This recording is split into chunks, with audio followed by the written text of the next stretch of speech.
If you ever want to test the limits of your patience, try babysitting a cat.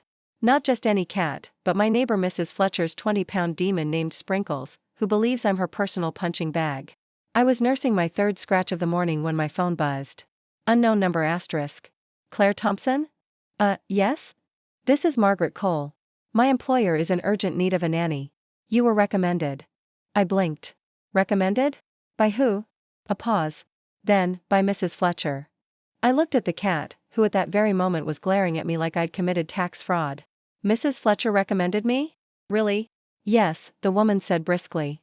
You're punctual, responsible, and available. Can you come for an interview today at 4? Address will be texted. Please dress professionally. Before I could say anything else, the line went dead. That's how I found myself standing in front of a wrought iron gate that probably cost more than my entire college tuition, clutching my thrift store tote bag and wearing the only blazer I owned. The Cole estate, and yes, it was an estate, looked like something out of a magazine.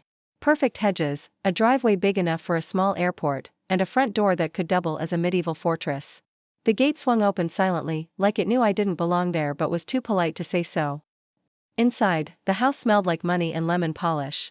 I was led through a grand hallway by Margaret, an older woman with a sharp bob and sharper eyes, into what I could only assume was a library. That's where I met him. Ethan Cole. Yes, that Ethan Cole. Billionaire tech mogul. Founder of 3 startups. Face of half the business magazines in the country. He was sitting behind a mahogany desk, sleeves rolled up, tie loose, looking like every brooding CEO stereotype had been distilled into one unfairly handsome package. He didn't look up when I entered. Sit, he said. I sat. You're a nanny, he said flatly. Part-time babysitter, actually, I corrected, because apparently my brain enjoys self-sabotage. One dark eyebrow lifted. And you think you can handle my children? Well, I said, trying for confidence and landing somewhere around desperate enthusiasm, if I can handle Mrs. Fletcher's cat, I figure 2 kids can't be much worse. That got his attention. He finally looked up. His eyes, sharp, gray, and annoyingly mesmerizing, swept over me like I was an equation he wasn't sure he wanted to solve. You start tomorrow, he said. It wasn't until Margaret walked me out that I realized I hadn't actually agreed to anything. Or asked how much it paid. Or, what the job entailed. But it was fine. Totally fine. Because how hard could watching a couple of rich kids be? Spoiler alert, very. The next morning, I showed up promptly at 7 a.m., coffee in hand and optimism in my heart. By 7:15, that optimism was dead. The Cole children, Ava, age 8, and Max, age 6, were less children and more tiny, hyper-intelligent Bond villains. Who are you? Max demanded, crossing his arms and glaring at me like a CEO about to fire an intern. I'm Claire, I said brightly. Your new nanny. Ava tilted her head, studying me. You're too young. I'm 24, I said. That's practically a teenager, she sniffed. Do you even know CPR?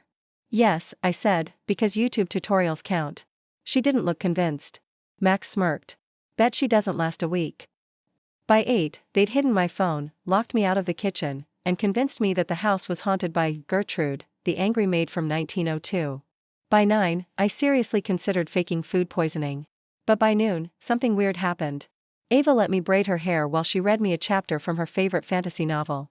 Max challenged me to a game of chess, and when I lost spectacularly, he grinned like he'd just conquered Rome. And by the end of the day, when Ethan came home, I realized something alarming. I liked them. Even if they were pint-sized tyrants. Ethan, on the other hand, was complicated. The first week, I saw him maybe twice. He was always on the phone, always in meetings, always too busy to do more than grunt in my direction. But then, on Friday, everything changed. It started with a phone call. Claire? Margaret's voice was tight. Ethan's meeting ran late. Can you stay until 8? Sure, I said, because saying no didn't seem like an option. By the time Ethan walked through the door, I was in the living room, helping Max build a tower out of Legos while Ava critiqued our structural integrity. Ethan stopped in the doorway, briefcase in hand, and just watched. I glanced up, caught his eye, and for a second, something flickered there. Something that wasn't frustration or exhaustion. Then it was gone. Kids, he said, voice smooth and deep, time for bed. They groaned but obeyed, disappearing upstairs with only minimal bribery. Which left me alone with him. You're still here, he said. Margaret asked me to stay late, I explained. He nodded, loosening his tie. The kids seem happy. I smiled, a little proud despite myself. They're great kids. Most people don't think so, he said dryly. Most people don't know how to keep up with them, I shot back before I could stop myself. One corner of his mouth curved, almost, into a smile. For a second, the room felt smaller, warmer, charged.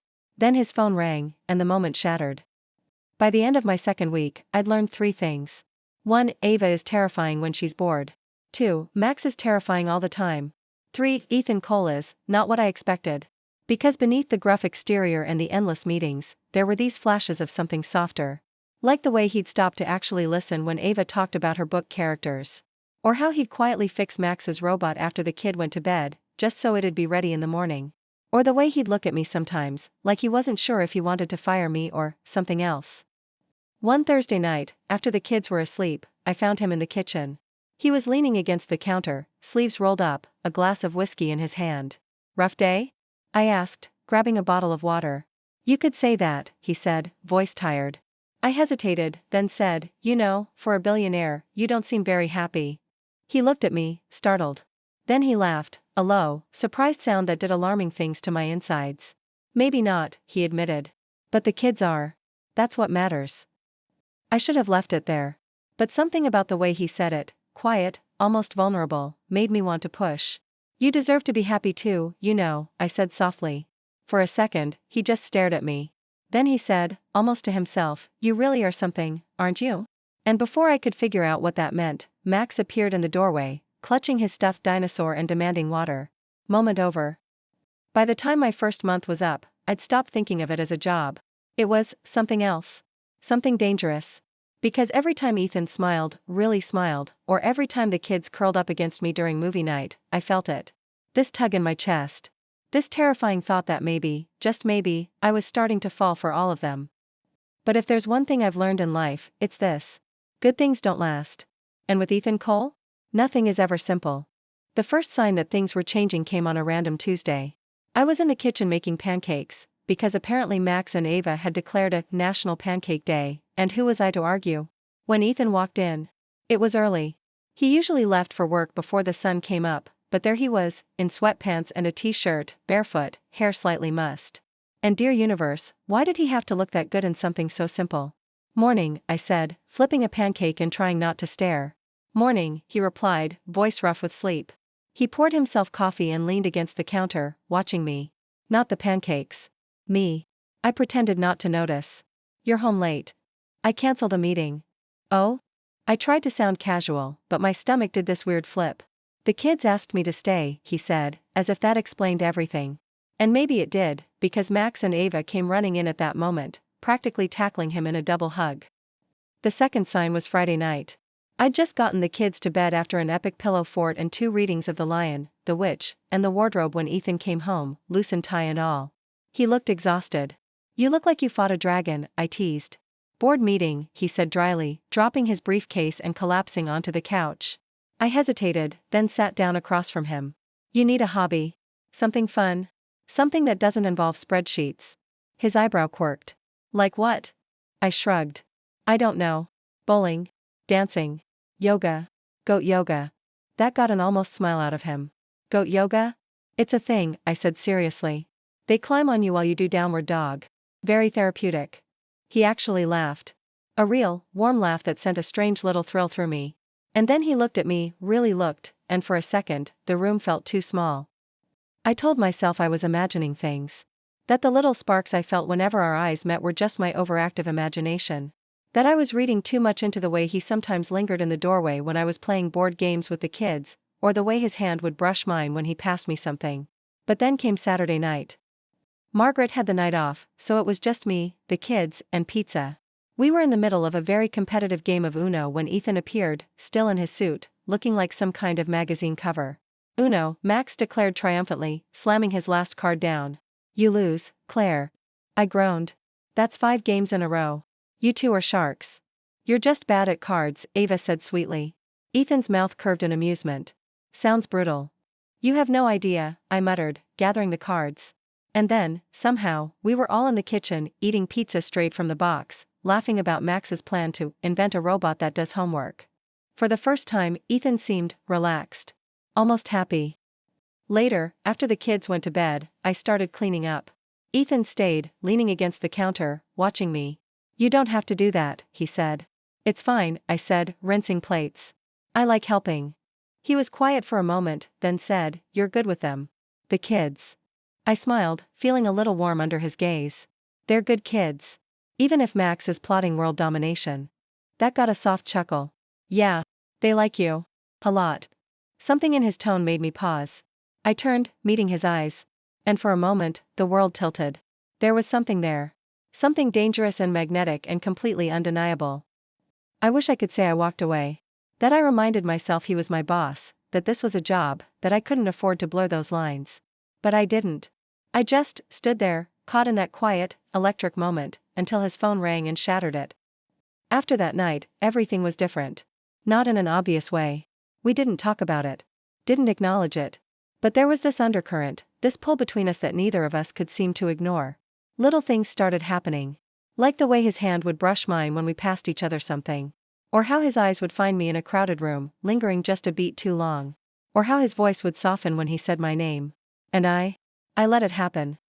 One Wednesday, Ava insisted on baking cupcakes for her class. Which would have been fine, except that Max decided to improve the recipe by adding an entire jar of peanut butter, and the kitchen turned into a disaster zone. By the time Ethan walked in, there was flour in my hair, frosting on my shirt, and two very guilty-looking children hiding under the table. He stopped in the doorway, took in the chaos, and then, to my utter shock, laughed.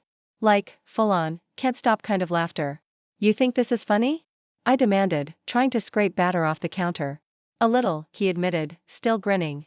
And then, as if it was the most natural thing in the world, he stepped in to help me clean up.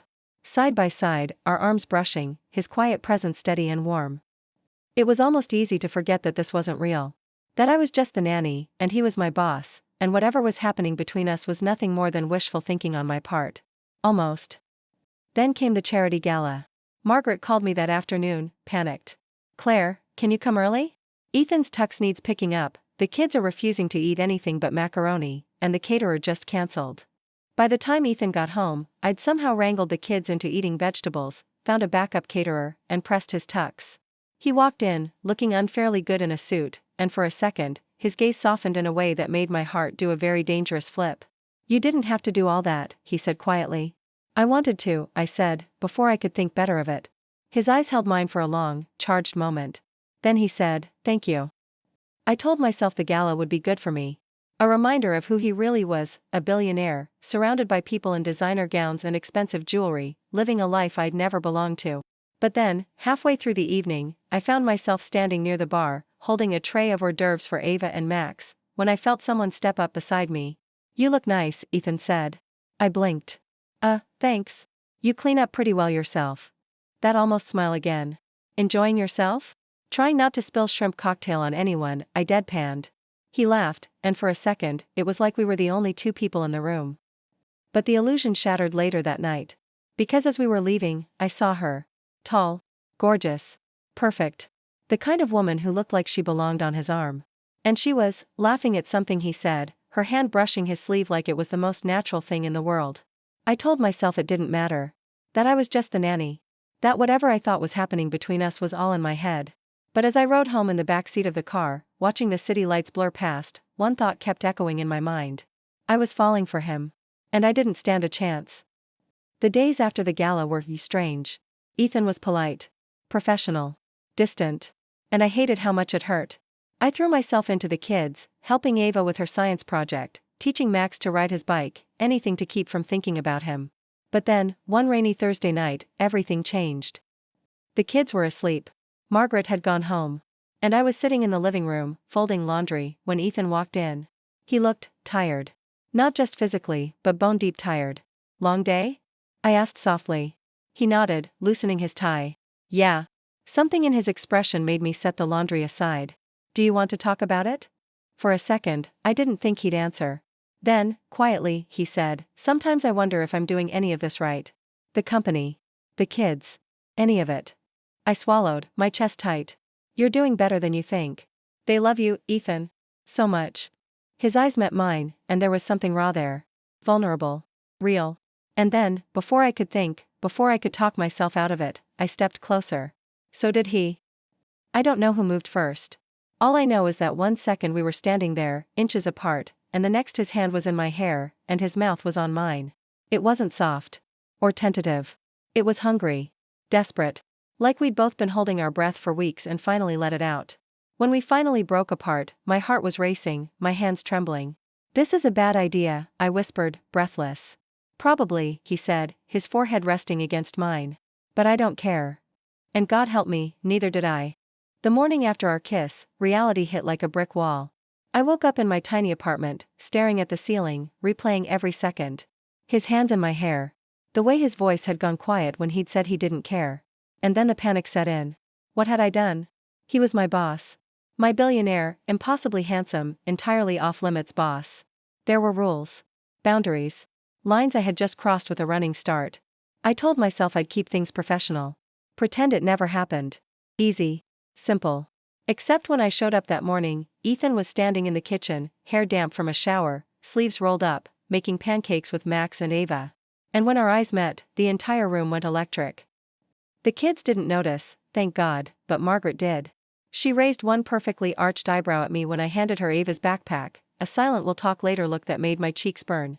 And then Ethan brushed past me to grab a coffee mug, his hand grazing mine just enough to make my pulse spike, and I knew, pretending wasn't going to work.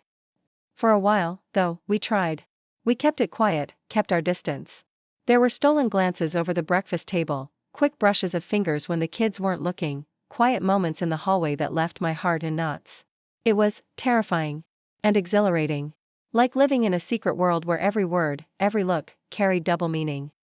One night, after the kids were asleep, we sat on the back patio with a bottle of wine. "You know this is insane, right?" I said, my voice low. "Probably," Ethan admitted, leaning back in his chair. "But I don't want to stop." I stared at him, the city lights reflecting in his eyes, and something inside me cracked. Because I didn't want to stop either. But life, of course, had other plans. It started with a phone call. I was at the park with Ava and Max when my phone buzzed. Unknown number. I almost didn't answer. "Claire? It's Kelly," the voice said, "my best friend from college. You need to check the news." My stomach dropped. "Why? What happened?" "You're trending," she said grimly. Some gossip site had snapped a picture of me and Ethan leaving a restaurant a few nights before, him holding the door, me laughing at something he'd said. The headline? Asterisk billionaire bachelor off the market? Mystery woman spotted with Ethan Blackwell asterisk. The comments were brutal. Who is she? Gold digger. Nanny. Desperate. By the time I got home, the house was a war zone. Margaret was pacing the kitchen. The kids were upstairs, confused but anxious. And Ethan? Ethan was on the phone, his jaw tight, voice sharp. When he finally hung up, he looked at me, something stormy in his eyes. "I'll fix this," he said. "Fix it?" My voice cracked. "Ethan, they're calling me I know," he said quietly. "And I'm sorry." The next few days were a blur of PR statements and closed blinds. The kids didn't understand why the cameras were suddenly camped outside their gate. And I hated it. The whispers. The stares. The way strangers thought they knew me. One night, I told him I was leaving. "This isn't your problem to deal with," I said, shoving clothes into a bag. I should have known better. "Claire, stop," he said, stepping in front of me. "You think I care what they say? About you? About us? I think your life was a lot simpler before I got here," I snapped, my chest tight. His eyes softened. "Simpler isn't better." I wanted to believe him. God, I wanted to. But fear was louder. The breaking point came at Max's school recital. I'd promised I'd be there, sitting in the front row, cheering him on. But when I pulled into the parking lot, there were reporters swarming the entrance. Cameras flashing. Voices shouting my name. I froze. And then I drove away. Max didn't understand. Ava cried. And when Ethan showed up at my apartment that night, I couldn't even look at him. "You deserve someone who fits in your world," I said quietly. "Someone who knows how to handle this." "I don't want someone else," he said, his voice breaking. But I shook my head, tears blurring my vision. "I can't do this, Ethan. I'm sorry." And then I closed the door. The weeks after that were empty. I picked up more shifts at the coffee shop. Avoided the neighborhood where they lived. Pretended I was fine. But every time I saw a black SUV, my chest ached. Every time I heard Ava's laugh in a grocery store aisle, my heart twisted. I missed them. God, I missed them all. Then, one rainy Friday night, there was a knock at my door. I almost didn't answer. But then I heard a small voice. Claire? Ava. When I opened the door, she was standing there, dripping wet, Max at her side, and behind them, Ethan. She wanted to see you, he said softly. Ava threw herself into my arms, and I held her tight, my throat aching. Max clung to my waist, mumbling something about missing pancake mornings. And then Ethan looked at me, rain dripping from his hair, eyes dark and earnest. I miss you, he said simply. We miss you. I wanted to be strong. To tell him this was still a bad idea, that nothing had changed. But then Ava whispered, please don't go away again, and my resolve crumbled. Later, after the kids were asleep on my couch, we sat together in the quiet, the storm still raging outside. I don't care about the noise, Ethan said. About the headlines. About any of it. I care about you. About us. About our family. My breath caught. Family? He met my gaze, steady and unflinching. That's what we are. Whether you like it or not. And just like that, every wall I'd built around my heart came crashing down. The next morning, the cameras were still there. The gossip sites were still buzzing. But I didn't care. Because when Ethan took my hand in his, right there in front of the world, I realized something important. I wasn't just the nanny anymore. I was theirs. And they were mine. ###epilogue, 6 months later. Mom. Max stole my cereal. Ava's voice echoed through the kitchen. Did not. Max shouted. I sighed, pouring coffee as Ethan chuckled from behind the newspaper. Your kids, I muttered. Our kids, he corrected, standing to kiss my temple. I rolled my eyes, but I couldn't stop smiling.